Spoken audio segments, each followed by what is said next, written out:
Is there anything more comforting than a bowl of warm beef stew? Yes. What? Guinness Beef Stew. Oh, melt in your mouth beef, tender vegetables, and a gravy to die for. Oh, topped with some parsley and crunchy bacon. Trust us, after one spoonful, you'll be thanking your lucky charms. Oh, and then plunge some bread, and you'll think you died and gone to the Emerald Isle. Oh man, there's nothing better than that. I wish we were there. Man, it's a beautiful place. Yes. So we can't go to Ireland, so we're just going to bring Ireland it here to us and celebrate St. Patrick's Day the way that it should be, with Guinness beer. Okay, so you're going to want to start.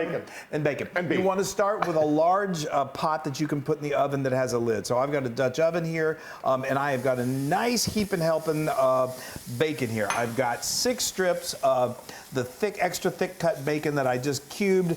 Chop that up with your knife, and we're going to cook this until That was a nice chop you got going on there. Well, I just got my knife sharpened, and that makes life a lot easier. Okay, so now let's talk beef. So we've got a bunch of chuck roast here, about a 3-pound roast that we cubed. It's officially a bunch. A bunch that we've cubed, and now we're going to just throw some salt and pepper on it. Oops, I want to go with So you don't need an expensive cut of meat here. Chuck meat, although these days every chunk beef is expensive, but that's okay. We'll overlook that. Every chunk of beef is expensive. Yeah. But chuck is somewhat affordable. It's definitely great. It's going to cook low and slow, so it's going to break down and be absolutely melt in your mouth tender. Yeah. Like Wesley said, we cut those into bite-sized pieces, about 1.5 inches.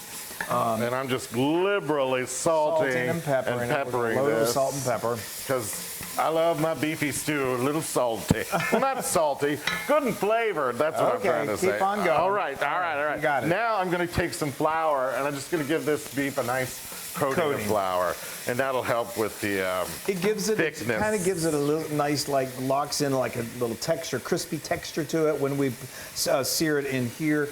And then it'll eventually start to help thicken that sauce, which is super, super important. Yes. And I'm just going to make sure I get all it nice and coated. of this coated. How's your bacon? It's doing lovely. Doesn't it smell good? Is there anything better than the smell of... It smells so good. I know. Okay, so you're going to keep doing that, and maybe we'll be done with that in an hour. Yeah. And then my bacon will be nice and crispy, and then we're going to sear up the meat. There we go. Okay. It smells so good. I know. Bacon is just like my weakness in life. I know. So now we're going to see that got nice and crispy. We're going to use half of this, we'll put back into the stew, and then the half of it, like Wesley said, we're going to top our bowls of beef stew with more of this bacon. You know what I love about this? What? You don't keep all that bacon grease in there. I know. Normally you have to get rid of this or get rid of a good chunk of it. Not with this stew. No. So now because we're going to sear up that floured, seasoned beef with this in here. that bacon grease, and it's just going to cook it perfectly. Oh, there we go. That is a heaping helping a lot of bacon. It is. Well, it's beef stew, so that should be the main component. So you could do this in like batches if you want, but that's going to take forever, and we don't need to do that. We need to get to this stew as soon as possible. So I'm going to just continue to cook this until it's browned all over, and it doesn't take long. I have this on like medium high-ish heat, and then we'll remove that. Then we'll do our veggies. Then it goes in the oven, and then it starts to smell Irishly good. Amazing, yes. Irishly good. Okay, so this is browned nicely all over. So now, I know. That is a pot full of beef. I love it. I know, and that flour coating is just going to help make it just that luxurious sauce. Sorry. Okay. Now we're going to just shovel this out. We're getting close. You may be thinking, I thought you did this in the oven.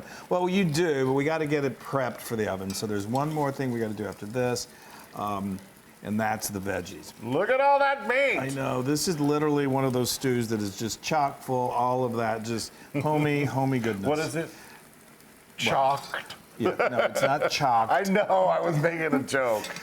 Oh, that's an old joke. Yeah. Okay, we'll have to search the bloopers for that one. Okay, so now we're going to keep that heat going, and I've got some of that grease rendered from the meat, which is good. We want that because we're going to use that to make these vegetables nice and tender. I added in a couple more tablespoons of unsalted butter, just to, I want these veggies to get nice and tender as we're going. So we're doing our, what is this called? Our mirepoix. Mirepoix. This is. I always feel so fancy when I say mirepoix. Well, you sound really fancy when you say it too. So that's 4 medium-large carrots that I've just sliced. Get them kind of nice and chunky. Nothing wrong with that. They're going to cook down. This is 3 celery stalks that I again cut into slices, kind of chunky. And then this is nice 1 large onion that I chopped. That is a mirepoix, That is your mirepoix. If you ever want to sound fancy when you're cooking with somebody saying, oh, could you pass me the mirepoix? And that would be kind of weird. Or wait, sure, here's onions, carrots, and or no, salad. like, oh, I've got my mirepoix in my mise en place. There we go. Sounds like mirepoix is part of my mise en place. Okay, so anyway, we're going to let these cook until they get nice and tender, and that's only going to take about 3 to 4 minutes, and then we're going to really bring it all together. Then it goes in the oven. Okay, so these are just now starting to get nice and tender, which is the way we want it. They will get like ultra tender as they slow cook. Yum. So now I've got 4 cloves of garlic that I've minced, and then I've got 2 tablespoons of tomato paste, and this is just going to give it a nice, deep, rich flavor to those vegetables that is just unbelievably delicious. When do we add the Guinness? Soon. Now, don't drink it. Hold on. Just that's the biggest temptation. You know, for the longest time, my mother kept saying that she was Irish. Well, she has a maiden name of McMillan, so she always thought she was Irish. Well, I did this ancestry thing, and I probably told you all this before, but it's such a good story. But I had 1% of Irish. While you're telling that fascinating story, I'm going to add 1 bottle of stout, Guinness Stout, any kind of stout will work. If you don't want to cook with beer, that's perfectly fine. Just increase your beef broth. So after I had that 1%, I was so excited. I'll celebrate the St. Patty's Day to its fullest. Yes. But then, because you don't already do that. A few months later, I checked my ancestry again. They took away my percent. So I have You're no longer considered Irish? No, I think I'm somewhere up there, but I don't have. It's not particularly Irish. Let's just say we'll say you're an honorary Irishman. Let's do it. I don't know what I know. I'm half Czech. You're a bunch of Czech. I got a lot of Czech in me, and I think I've got some. Like English, and I need to do that answer. I'm a little bit English. All right, we've bantered enough. Now let's go ahead. Let's finish this baby off. Let's put that meat in there with all those collected juices. I'm going to let you do the honors of scraping that in. Don't make sure you get those juices because there's a lot of flavor in there. So that was the beer that I put in there, and I'd let that come to a boil. That's going to boil off most of the alcohol that's in there. That will also continue as this. And then I also use it to kind of use my spatula here to just deglaze, which means get all of those lovely crumbly things off the bottom of the pan. That's because there's a lot of flavor there. The crumbly things off the bottom of the pan. Yes.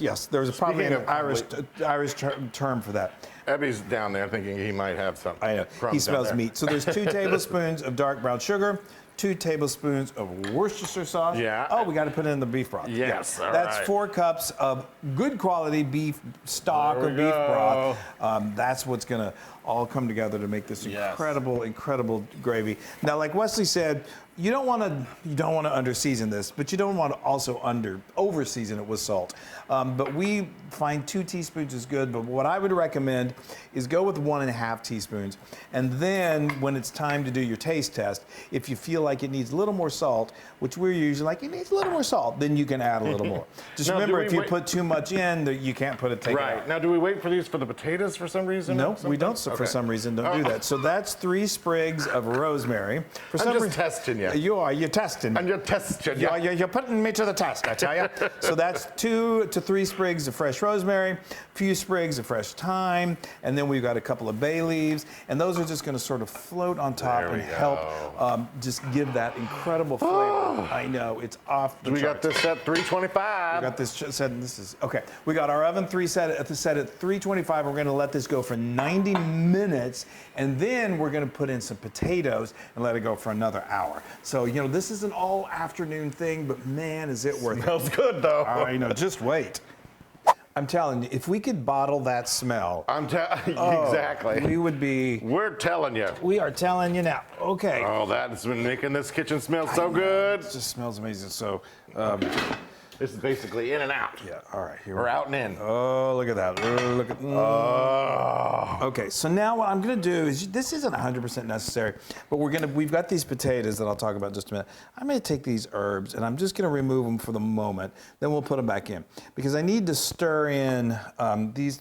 Bay leaves could probably stay, but we need to stir in these potatoes, and these herbs get really kind of tender by this point, and so if you stir them too much with the potatoes, they start to kind of fall apart, and then you've got all these loose herbs all over the place. So this right here is 2 pounds of Yukon Gold potatoes that I just sort of cut up. I peeled them, and then you don't have to peel them, but then I cut them up into bite-sized pieces.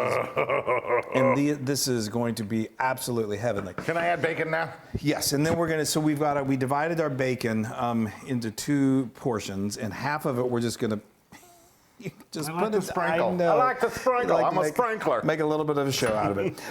So we sprinkled in half of that bacon, and then we'll use the rest of it for garnish. And now we can put the rest of this on top, and this will be easy to take out when it's all said and done. So now we're going to. I know. It's the waiting. But now we've got another, say, 45 minutes.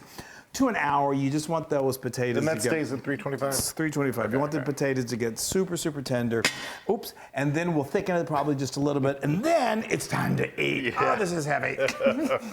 The time has come. It is time. I feel the luck of the Irish on our side. So excited. So now I know what's going to happen is when we take this out, it's going to be still a little bit on the thin side. And so you have a couple of options how to thicken up. I'm going to do it the really easy way. That's called a cornstarch slurry.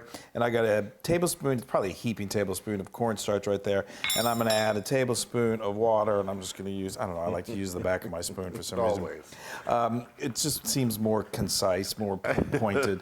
But anyway, you don't want it too runny, you don't want it so thick that it's literally like concrete. This is a good texture, and that's just going to slightly, because we did the oil earlier, it's going to be in good shape, but that'll just thicken it up. You want it, and I'm not going to be doing this over the stove, so as soon as I take this out, I want to get that into the stew so it'll heat it immediately. Okay. Go for it. Oh boy, you got it's a good workout. It's good for your back. It is good. I don't know about that. Okay. Look at that. Wow. That's that smell. So this has been going for, we let it go for about another 50 minutes. So yeah, let's get those herbs out of there.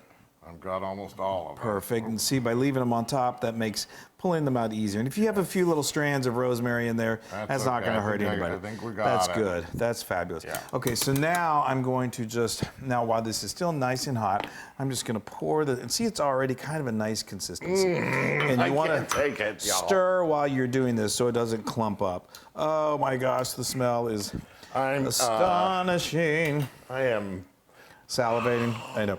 The smell is off the charts. I can't. So I'm going to stir this for just a couple minutes. Let's talk about some of our other favorite Irish dishes that we love to serve at, well, St. Paddy's Day, but any time of the year. You know, one of my favorites, and it's sweet, is the Irish apple cake. That Irish apple cake. We made that a few years ago. Like a vanilla custard on top. We're always researching things and we said we haven't done an Irish dessert in a while, and it turned out to be one of our most popular recipes on the blog. It's so good. And then we did Colcannon, which is that's another favorite. Irish. That's crazy. Irish mashed potatoes, and they're off the charts. You actually could put a little of that Colcannon right on that stew. You could. Or serve that over the Colcannon. You know, and the other day, this year, we made homemade corned beef, straight from scratch. You guys, if you haven't seen it, it's off the charts. It is amazing. And just wait till you see 7 days. Yeah, just wait till you see that Reuben sandwich that we did. Are you going to be able to get here? Oh, okay, yeah. That's all right. That's all right. I'll bring it over to you. I forget. There you go. Your bowl is immovable. Oh, and it's cavernous. My bowl is cavernous. Sort of like your appetite. Chris. Well, mine too. I know, you jest. I jest. Sort of. I know, look at that. Now look give me some of that sauce. Sauce. Yes. Oh, that is good. If that doesn't warm your cockles, you know, and it's almost springtime, but who cares? That's all right. It's not springtime yet. And it's St. Patty's Day. Don't go pushing. Oh, I like to let my year stretch. I do too. Oh. And if it's good food, who cares? Okay, so here we got a little more of this sprinkled bacon. This bacon. yes. You don't have to do the bacon, but I say bacon always. Yes. And then just for to make everything pretty, we got to do that little topping of chopped Italian parsley. Oh, look at parsley. That's so good. All right, hold on. Let me get you so that everybody. I am so excited for this. And Your- this, like so many things, is even better the next Hold day. on. A little, thank more you. bacon. Okay, can never go wrong with a little more bacon. You got, and I'm biding my time because this is hot. I know. Well, that's why you blow it. Oh, you guys. And I think this is the perfect temperature, but if you like it really thick, super thick and hearty, add a little more cornstarch. You could also do, get some softened butter and like 2 tablespoons of that, and I'm buying the time. Right, thank you. And then add 2 tablespoons of flour to that. That's a very French way to do it. Get it incorporated and then add it in. Are you going in? I'm still blowing. Okay, here we go.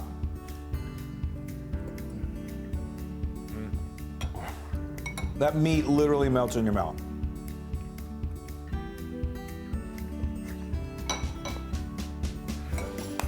Oh, that is, again, comfort at its height. I don't care if I don't have any Irish anymore. You do now. Yes, this brought me some Irish. Y'all. It brought me some Irish. What It did didn't. you just say? I was gonna try. You guys, I'm gonna devour this, and it's hot, but hold on, one more little bite. Those potatoes are soft and delicious. Are you called it gravy? Gravy, yeah. So Flavorful, and and that the Guinness, it doesn't really taste like beer, but it gives a depth of flavor that is just unmatched. Oh, Okay. that is 500 million trillion % Luda-proof. It's got meat and potatoes in it. Someone said the other day, like, how high can you go? If you got meat and potatoes, it just keeps on going. Yeah, exactly. All right, you guys, we've got our work. Well, it's not work. We've got our afternoon activity. We're going to eat all of this. So you guys have fun. Enjoy your St. Patrick's Day. Enjoy St. Patrick's responsibly. Yeah. Oh, have a good time. And just know that we love you to pieces. Yes. We love you like a leprechaun loves gold. All right, bye, everybody.